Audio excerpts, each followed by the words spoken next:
Plus la pilosité des jambes est longue, plus le statut est noble. Pourtant, la reine a rasé les siennes car elle est tombée amoureuse d'un humain. Cet homme, avec seulement une mélodie, a réussi à émouvoir le cœur de la reine, qui voulait l'obtenir à tout prix. Les elfes lui ont conseillé de réfléchir sérieusement. Suivant leurs conseils, la reine a posé 2 défis insolubles à l'homme et en a pleuré de tristesse. À son insu, cet homme était un mage. Il a manipulé des fourmis pour trouver facilement le fil rouge caché et a pris du compagnon animal de la reine ses désirs les plus profonds. Entendant sa sincérité, la reine est complètement tombée sous son charme et a immédiatement accepté de l'épouser. Voyant la reine avec quelqu'un d'autre, l'elfe est devenu fou de jalousie. Sensible à la présence de l'elfe, l'homme l'a transformée en fumée bleue qu'il a ensuite aspirée dans une bouteille en or pur avant de la jeter par la fenêtre. Un aigle a transporté la bouteille au fond de la mer, ajoutant une malédiction à l'elfe. Il ne pourrait retrouver sa liberté qu'en réalisant 3 souhaits pour son maître. Ainsi, l'elfe a sombré au fond de la mer pour 2500 ans. Un pêcheur a fini par récupérer la bouteille, mais, gravement corrodée, elle fut prise pour une pierre et mise de côté.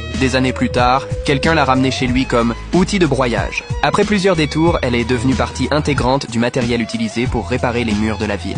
100 ans plus tard, une fille a grimpé sur le mur en utilisant la bouteille pour espionner un prince charmant.